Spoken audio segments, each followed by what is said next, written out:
ಗಾಂಧೀಜಿ ನೇತೃತ್ವದ ರಾಷ್ಟ್ರೀಯ ಚಳವಳಿಗಳು ಪರೀಕ್ಷೆಗೆ ಅತ್ಯಂತ ಮುಖ್ಯ ಒನ್ ಲೈನರ್ಸ್. ಗಾಂಧೀಜಿ ಭಾರತ ಪ್ರವೇಶ. ಮಹಾತ್ಮ ಗಾಂಧೀಜಿ 1915ರಲ್ಲಿ ದಕ್ಷಿಣ ಆಫ್ರಿಕಾದಿಂದ ಭಾರತಕ್ಕೆ ಮರಳಿದರು. ಗಾಂಧೀಜಿಯವರ ರಾಜಕೀಯ ಗುರು ಗೋಪಾಲಕೃಷ್ಣ ಗೋಖಲೆ.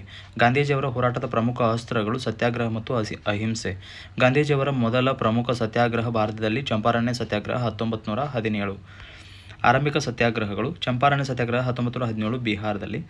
ಚಂಪಾರಣ್ಯದಲ್ಲಿ ರೈತರ ನೀಲಿ ಬೆಳೆ ಬೆಳೆಯಲು ಬಲವಂತಪಡಿಸಲಾಗುತ್ತಿತ್ತು. ಚಂಪಾರಣ್ಯ ಸತ್ಯಾಗ್ರಹವು ಭಾರತದ ಮೊದಲ ಪ್ರಮುಖ ಗಾಂಧೀಜಿ ನೇತೃತ್ವದ ಸತ್ಯಾಗ್ರಹ. ಖೇಡ್ ಸತ್ಯಾಗ್ರಹ 1918 ಗುಜರಾತ್. ಖೇಡ್ ಸತ್ಯಾಗ್ರಹದ ಪ್ರಮುಖ ಬೇಡಿಕೆ ಬೆಳೆ ನಷ್ಟದ ಹಿನ್ನೆಲೆಯಲ್ಲಿ ಭೂಕಂದಾಯ ಮನ್ನಾ ರಿಯಾಯಿತಿ. ಅಹಮದಾಬಾದ್ ಕಾರ್ಮಿಕರ ಮುಷ್ಕರ 1918. ಅಹಮದಾಬಾದ್ನಲ್ಲಿ ಗಾಂಧೀಜಿ ಜವಳಿ ಕಾರ್ಮಿಕರ ವೇತನ ಹೆಚ್ಚಳಕ್ಕಾಗಿ ಹೋರಾಟ ನಡೆಸಿದರು. ಈ ಆರಂಭಿಕ ಚಳವಳಿಗಳು ಗಾಂಧೀಜಿಯವರ ಸತ್ಯಾಗ್ರಹ ವಿಧಾನವನ್ನು ಭಾರತದಲ್ಲಿ ಜನಪ್ರಿಯಗೊಳಿಸಿದವು. ರೌಲತ್ ಕಾಯ್ದೆ ಮತ್ತು ಜಲಿಯನ್ ವಾಲಾಬಾಗ್. ರೌಲತ್ ಕಾಯ್ದೆ 1919. ರೌಲತ್ ಕಾಯ್ದೆಯನ್ನು ಭಾರತೀಯರು ಕಪ್ಪು ಕಾಯ್ದೆ ಎಂದು ವಿರೋಧಿಸಿದರು. ರೌಲತ್ ಕಾಯ್ದೆಯ ವಿರುದ್ಧ ಗಾಂಧೀಜಿ ಸತ್ಯಾಗ್ರಹ ಚಳವಳಿ ನಡೆಸಿದರು. ಜಲಿಯನ್ ವಾಲಾಬಾಗ್ ಹತ್ಯಾಕಾಂಡ 13 ಏಪ್ರಿಲ್ 1919. ಜಲಿಯನ್ ವಾಲಾಬಾಗ್ ಅಮೃತಸರ, ಪಂಜಾಬ್ನಲ್ಲಿ ನಡೆಯಿತು. ಜಲಿಯನ್ ವಾಲಾಬಾಗ್ನಲ್ಲಿ ಗುಂಡಿನ ದಾಳಿ ನಡೆಸಿದ ಬ್ರಿಟಿಷ್ ಅಧಿಕಾರಿ General Reginald Dyer. Jallian Walabagh ಘಟನೆ ಭಾರತೀಯ ರಾಷ್ಟ್ರೀಯ ಚಳವಳಿಯಲ್ಲಿ ಪ್ರಮುಖ ತಿರುವು ತಂದಿತು. ಖಿಲಾಫತ್ ಮತ್ತು ಅಸಹಕಾರ ಚಳವಳಿ. ಖಿಲಾಫತ್ ಚಳವಳಿಗೆ ಗಾಂಧೀಜಿ ಬೆಂಬಲ ನೀಡಿದರು. ಖಿಲಾಫತ್ ಚಳವಳಿಯ ಪ್ರಮುಖ ನಾಯಕರಲ್ಲಿ ಅಲಿ ಸಹೋದರರು ಮೊಹಮ್ಮದ್ ಅಲಿ ಮತ್ತು ಶೌಕತ್ ಅಲಿ ಇದ್ದರು. ಅಸಹಕಾರ ಚಳವಳಿ 1920ರಲ್ಲಿ ಪ್ರಾರಂಭವಾಯಿತು. ಅಸಹಕಾರ ಚಳವಳಿಯ ಪ್ರಮುಖ ಗುರಿ ಬ್ರಿಟಿಷರ ಆಡಳಿತದೊಂದಿಗೆ ಸಹಕಾರವನ್ನು ಹಿಂತೆಗೆದುಕೊಳ್ಳುವುದು. ಸರ್ಕಾರಿ ಶಾಲೆ, ಕಾಲೇಜು, ನ್ಯಾಯಾಲಯ ಮತ್ತು ವಿದೇಶಿ ವಸ್ತುಗಳು ಬಹಿಷ್ಕರಿಸುವುದು ಚಳವಳಿಯ ಪ್ರಮುಖ ಕಾರ್ಯಕ್ರಮವಾಗಿತ್ತು. ಅಸಹಕಾರ ಚಳವಳಿಗೆ 1920ರ ನಾಗಪುರ ಕಾಂಗ್ರೆಸ್ ಅಧಿವೇಶನದಲ್ಲಿ ಪ್ರಮುಖ ಸಂಘಟನಾ ರೂಪ ನೀಡಲಾಯಿತು. ಚೌರಿ ಚೌರ ಘಟನೆ 5 ಫೆಬ್ರವರಿ 1922. ಚೌರಿ ಚೌರ ಘಟನೆ ಗೋರಖಪುರ, ಉತ್ತರ ಪ್ರದೇಶದಲ್ಲಿ ನಡೆಯಿತು. ಚೌರಿ ಚೌರ ಘಟನೆಯಲ್ಲಿ ಪ್ರತಿಭಟನಾಕಾರರು ಪೊಲೀಸ್ ಠಾಣೆಗೆ ಬೆಂಕಿ ಹಚ್ಚಿದರು. ಹಿಂಸಾಚಾರ ನಡೆದ ಕಾರಣ ಗಾಂಧೀಜಿ 1922ರಲ್ಲಿ ಅಸಹಕಾರ ಚಳವಳಿಯನ್ನು ಹಿಂತೆಗೆದುಕೊಂಡರು. ಚೌರಿ ಚೌರ ಘಟನೆ ಅಸಹಕಾರ ಚಳವಳಿಯ ಹಿಂತೆಗೆತಕ್ಕೆ ತಕ್ಷಣದ ಕಾರಣವಾಯಿತು. ಉಪ್ಪಿನ ಸತ್ಯಾಗ್ರಹ ಮತ್ತು ನಾಗರಿಕ ಅಸಹಕಾರ ಚಳವಳಿ. ನಾಗರಿಕ ಅಸಹಕಾರ ಚಳವಳಿ 1930. ನಾಗರಿಕ ಅಸಹಕಾರ ಚಳವಳಿ ಆರಂಭಕ್ಕೆ ಪ್ರಮುಖ ಸಂಕೇತ ಉಪ್ಪಿನ ಸತ್ಯಾಗ್ರಹ. ಗಾಂಧೀಜಿ 12 ಮಾರ್ಚ್ 1930ರಂದು ಸಬರ್ಮತಿ ಆಶ್ರಮದಿಂದ ದಂಡಿ ಯಾತ್ರೆ ಆರಂಭಿಸಿದರು. ದಂಡಿ ಯಾತ್ರೆಯ ಉದ್ದೇಶ ಬ್ರಿಟಿಷರ ಉಪ್ಪಿನ ಕಾಯ್ದೆಯನ್ನು ಉಲ್ಲಂಘಿಸುವುದು. ಗಾಂಧೀಜಿ 6 ಏಪ್ರಿಲ್ 1930ರಂದು ದಂಡಿಯಲ್ಲಿ ಉಪ್ಪಿನ ಕಾಯ್ದೆಯನ್ನು ಉಲ್ಲಂಘಿಸಿದರು. ದಂಡಿ ಯಾತ್ರೆಯ ದೂರ ಸುಮಾರು 390 ಕಿಲೋಮೀಟರ್. ದಂಡಿ ಯಾತ್ರೆಯಲ್ಲಿ ಗಾಂಧೀಜಿ ಅವರೊಂದಿಗೆ ಆರಂಭದಲ್ಲಿ 78 ಸತ್ಯಾಗ್ರಹಿಗಳು ಇದ್ದರು. ದಾಂಡಿ ಯಾತ್ರೆ ಸಬರ್ಮತಿ ದಂಡಿ ಮಾರ್ಗದಲ್ಲಿ ನಡೆಯಿತು. ದಂಡಿ ಸತ್ಯಾಗ್ರಹ ಬ್ರಿಟಿಷರ ವಿರುದ್ಧ ನಾಗರಿಕ ಅಸಹಕಾರ ಚಳವಳಿಗೆ ದೊಡ್ಡ ಪ್ರೇರಣೆ ನೀಡಿತು.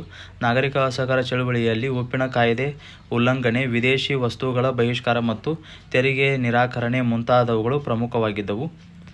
ಗಾಂಧಿ ಮತ್ತು ಇರ್ವಿನ್ ಒಪ್ಪಂದ ಮತ್ತು ದುಂಡು ಮೇಜಿನ ಸಮ್ಮೇಳನ. ಗಾಂಧಿ-ಇರ್ವಿನ್ ಒಪ್ಪಂದ 1931ರಲ್ಲಿ ನಡೆಯಿತು.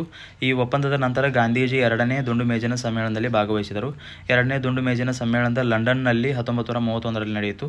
ಗಾಂಧೀಜಿ ಭಾರತೀಯ ರಾಷ್ಟ್ರೀಯ ಕಾಂಗ್ರೆಸ್ನ ಏಕೈಕ ಪ್ರತಿನಿಧಿಯಾಗಿ 2ನೇ ದುಂಡು ಮೇಜಿನ ಸಮ್ಮೇಳನದಲ್ಲಿ ಭಾಗವಹಿಸಿದರು.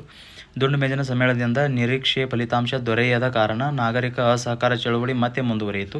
ವೈಯಕ್ತಿಕ ಸತ್ಯಾಗ್ರಹ. ವೈಯಕ್ತಿಕ ಸತ್ಯಾಗ್ರಹ 1940ರಲ್ಲಿ ಪ್ರಾರಂಭವಾಯಿತು. ವೈಯಕ್ತಿಕ ಸತ್ಯಾಗ್ರಹದ ಮೊದಲ ಸತ್ಯಾಗ್ರಹಿ ವಿನೋಬಾ ಭಾವೆ. 2ನೇ ಸತ್ಯಾಗ್ರಹಿ ಜವಾಹರಲಾಲ್ ನೆಹರು.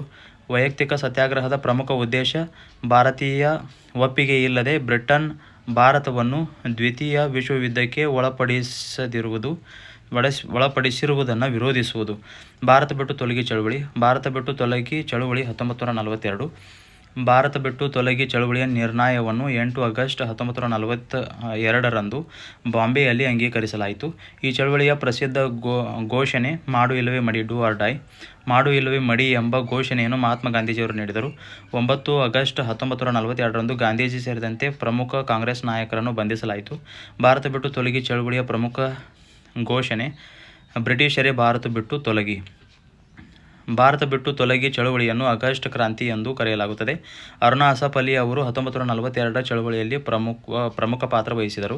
ಅರುಣಾ ಅಸಫ್ ಅಲಿ ಅವರು ಬಾಂಬೆಯ ಗುವಾಲಿಯಾ ಟ್ಯಾಂಕ್ ಮೈದಾನದಲ್ಲಿ ಕಾಂಗ್ರೆಸ್ ಧ್ವಜ ಹಾರಿಸಿದರು. ಗೋವಾಲಿಯಾ ಟ್ಯಾಂಕ್ ಮೈದಾನವನ್ನು ಈಗ ಆಗಸ್ಟ್ ಕ್ರಾಂತಿ ಮೈದಾನ ಎಂದು ಕರೆಯಲಾಗುತ್ತದೆ.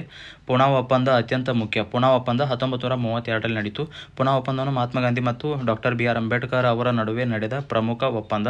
ಪೂನಾ ಒಪ್ಪಂದದ ಪ್ರಮುಖ ವಿಷಯ ದಲಿತ, ಡಿಪ್ರೆಸ್ಡ್ ಕ್ಲಾಸಸ್ಗಳ ರಾಜಕೀಯ ಪ್ರತಿನಿಧಿತ್ವ.